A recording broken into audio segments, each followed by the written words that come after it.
What's happening, everybody? Happy May 7th. It's Thursday. Not sure what day I post this, maybe today. But I got an update for my drone collection. One I've been wanting for a long time. And I finally got it. No, not any of that. None of that. No, not that. I finally got the Mini 5 Pro. So excited. Can't wait to fly.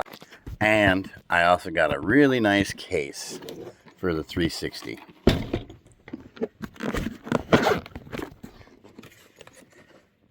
Oh, that's my favorite case. So nice.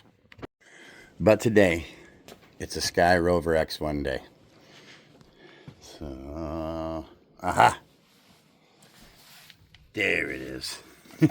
I got soft cases for the Potenza Atom 2 and for the Skyrover X1.